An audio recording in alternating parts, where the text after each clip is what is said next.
Apa kabar teman-teman pencinta film? Selamat datang kembali di channel gue Review Film Jujur. Masih bersama gue RK. Dan kali ini gue akan membahas mengenai film Nobody yang rilis pada 19 Februari 2021 dan disutradarai oleh Ilya Naishuller. Film ini bergenre drama action comedy dan memiliki rating R atau restricted karena unsur adegan sadis dan bahasa kasar atau sumpah serapah. Yang menarik adalah film ini ditulis oleh Derek Kolstad, yaitu penulis cerita film John Wick dan film John Wick 3 Parabellum. Maka jangan heran kalau banyak banget kesamaan cerita di antara film Nobody dengan film John Wick. Bahkan sang penulis Derek Kolstad pun terlihat tidak berusaha menutupi kesamaan tersebut. Bahkan saking samanya, film Nobody ini menurut gue adalah film John Wick pada alternate universe. Bahkan awal mula film pun dimulai dengan adegan perampokan pada rumah tokoh utamanya. Mereka berdua pun mempunyai musuh yang sama-sama mafia Rusia. Yang membedakan mungkin apabila John Wick yang diperankan oleh Keanu Reeves menampilkan sosok karakter yang cool dan terlihat tangguh, seorang karakter yang memang cocok untuk memiliki kemampuan khusus yang mematikan, maka sebaliknya karakter utama pada film Nobody adalah karakter yang terlihat culun. Namun ternyata sama mematikannya seperti John Wick.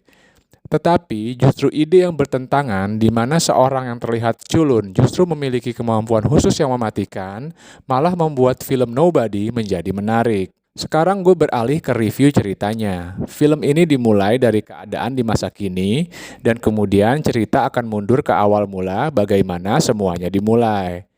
Dialog pertama film dimulai dengan pertanyaan, "Who the heck are you?" Dan Hutch Mansell menjawab, "Me, I'm..." Dan kemudian scene pun langsung memunculkan judul filmnya, Nobody. Keren banget. Makin bikin gue penasaran. Lebih lanjut, film ini berpusat kepada kehidupan Hutch Mansell, seorang pria paruh baya yang biasa-biasa saja. Yang kalau sehari-hari dia beraktivitas naik bis. Ia bekerja di perusahaan milik mertuanya. Hutch Mansell digambarkan sebagai seorang pria yang sedang mengalami krisis paruh baya dan terlihat sangat bosan dan tidak bergairah menjalani rutinitas hidupnya sehari-hari. Sama seperti di film John Wick pertama, yang rumahnya dirampok, maka pada film ini, alur cerita bermula dari rumah keluarga Mansell yang kedatangan dua orang perampok amatir. Sebenarnya waktu itu Hutch Mansell dan anak laki-lakinya bisa saja menggagalkan usaha perampokan tersebut. Tetapi secara misterius, Hutch tidak melakukannya. Apa alasannya? Silahkan teman-teman tonton sendiri. Akibat dari kejadian tersebut, keluarga Hutch Mansell menyalahkan perbuatannya tersebut dan menganggapnya sebagai seorang yang lemah dan penakut. Berita mengenai kejadian ini menyebar dengan sangat cepat di lingkungan tempat tinggal Hutch Mansell, dan semua orang menganggapnya sebagai seorang pria yang lemah dan penakut. Lelah menjalani rutinitas hidup dan malu dicap sebagai seorang pria lemah yang tidak bisa melindungi keluarganya, Hutch Mansell pun kemudian memulai perburuannya mencari dua orang yang pernah merampok rumahnya. Di dalam alur cerita film, perlahan-lahan sosok asli Hutch Mansell dibuka kepada penonton, sama dengan cerita pada film John Wick pertama. Dan ternyata Hutch Mansell baru-baru ini saja menjadi seorang pria paruh baya biasa. Karena dulunya dia adalah seseorang yang mempunyai pekerjaan dengan keahlian khusus. Teman-teman harus tonton sendiri nanti kalau mau tahu apa pekerjaan Hutch Mansell yang dulu. Ternyata pencarian perampok amatir yang dilakukan oleh Hutch Mansell malah membawanya secara tidak sengaja harus berurusan dengan mafia Rusia. Dan begitulah selanjutnya film Nobody bercerita sampai akhir, mengenai bagaimana Hutch Mansell menghadapi para mafia Rusia tersebut. Kalau lo udah nonton film John Wick pertama, maka alasan dia melakukan pembalasan dendam adalah karena anjing yang merupakan pemberian dari mendiang istrinya dibunuh seseorang.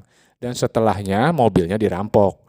Menurut gue alasan balas dendam John Wick walaupun berlebihan, tapi secara emosional gue bisa mengerti. Nah, di film Nobody ini, alasannya adalah sesuatu yang sangat-sangat tidak penting dan sepele banget. Tapi dengan menonton film Nobody, gue jadi paham apa sebenarnya yang menyebabkan kedua karakter, Hutch Mansell dan John Wick berbuat gila-gilaan. Alasannya adalah karena mereka berdua jauh di dalam hati dan di bawah alam sadar mereka, mereka sebenarnya ingin dan butuh untuk kembali menjadi diri mereka yang sebenarnya. Mereka berdua adalah serigala liar yang tidak mungkin dijinakkan. Mungkin John Wick bisa menyatakan pensiun dari profesinya sebagai pembunuh bayaran. Tapi jauh di dalam hatinya, sebenarnya dia merindukan semua aksi dan adrenalin yang dulu didapatkannya dari bekerja sebagai pembunuh bayaran. Begitu juga dengan Hutch Mansell. Mungkin dia bisa berpura-pura menjadi orang lain, hidup berkeluarga dan menjalani hidup normal. Tapi jauh di dalam hatinya, dia merindukan profesi lamanya. Seperti John Wick, dia pun butuh aksi dan adrenalin seperti dulu. John Wick dan Hutch Mansell, mereka berdua memiliki kecanduan akan aksi dan adrenalin dari pekerjaan lama mereka. Selanjutnya gue akan mereview akting dari para pemainnya. Dimulai dari tokoh utamanya yaitu Bob Odenkirk sebagai Hutch Mansell. Gue kenal Bob Odenkirk dari film seri Breaking Bad. Sumpah, ini film seri keren banget. Kadang sampai sekarang pun gue masih kangen untuk nonton lagi. Di film Breaking Bad, Bob Odenkirk memerankan tokoh pengacara culas bernama Saul Goodman. Aktingnya di film itu believable banget, sampai akhirnya tokoh Saul Goodman pun dibuatkan spin-off dari film Breaking Bad yang berjudul Better Call Saul. Di film Nobody, akting Bob Odenkirk cukup bagus. Personanya yang culun dan biasa-biasa aja justru menipu gue. Karena terlihat culun, bahkan banyak line-line dialog yang diucapkannya tidak terlihat cocok atau believable. Namun ini justru membuat karakter Hutch Mansell menjadi semakin menarik menurut gue. Malah memberikan efek keren. Memang aktingnya bukanlah akting pemenang Oscar, tapi ini adalah film yang bergenre drama action comedy. Jadi mungkin bukan karena Bob Odenkirk tidak mampu untuk berakting lebih bagus. Hanya saja di film ini tidak memiliki adegan yang memungkinkan Odenkirk untuk mengeksploitasi lebih jauh kemampuan beraktingnya. Berikutnya gue akan mereview akting dari Alexei Serebryakov yang berperan sebagai Yulian Kuznetsov, tokoh antagonis utama dan sekaligus bos mafia Rusia. Aktingnya cukup believable sebagai bos mafia sadis, angkuh, dan menyebalkan. Gue selalu puas setiap ngeliat Yulian kebingungan, ketakutan, dan kewalahan menghadapi Hutch Mansell. Gue gak sabar nunggu Hutch Mansell ngabisin Yulian. Well done, Comrade Alexei Serebryakov. Yang berikut gue akan mereview akting dari Christopher Lloyd yang memerankan David Mansell, ayah dari Hutch Mansell. Lo pasti udah pada kenal Christopher Lloyd dari film trilogi Back to the Future di tahun 1985 sampai dengan tahun 1990. Christopher Lloyd lahir pada 22 Oktober tahun 1938. Berarti sekarang dia sudah berumur 83 tahun. Dan di film Nobody pun dia digambarkan sebagai kakek yang berusia kurang lebih sama.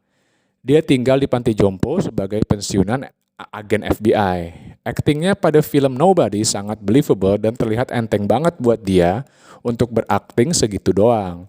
Semudah mengganti channel TV atau mendengarkan podcast. Pada scene di mana Christopher Lloyd harus sedikit bergerak secara fisik, terlihat dia sudah kepayahan karena usia. Tapi tetap aja, bisa ngelihat Christopher Lloyd main film lagi aja, gue udah seneng banget. Semangat terus Grandpa Lloyd, semoga panjang umur dan sehat selalu. Kayaknya segitu aja karakter atau pemeran yang akan gue review di film ini. Karena pemeran yang lainnya semuanya berakting dengan cukup bagus. Semuanya cukup dalam memerankan karakternya masing-masing. Semuanya dalam kategori cukup untuk bisa membuat film ini bisa dinikmati. Sekarang gue akan mereview apa aja kelebihan dari film ini. 1. Musik-musik soundtracknya keren-keren. Banyak lagu-lagu lawas yang slow dan mellow, yang bertentangan dengan momen adegan film yang sedang berlangsung. Tapi justru jadi bagus menurut gue. Favorit gue adalah lagu I Got To Be Me yang dinyanyikan oleh Steve Lawrence dan Eddie Gourmet. Lagu ini munculnya di scene ketika di bis. Ada beberapa scene yang memperlihatkan bahwa orang-orang yang tahu siapa Hutch Mansell yang sebenarnya menjadi sangat takut untuk berurusan dengannya. Mirip dengan John Wick. Walaupun sama seperti John Wick, tetapi sama sekali tidak mengurangi efek kekerenannya. Gue tetap dapat efek kagumnya. 3.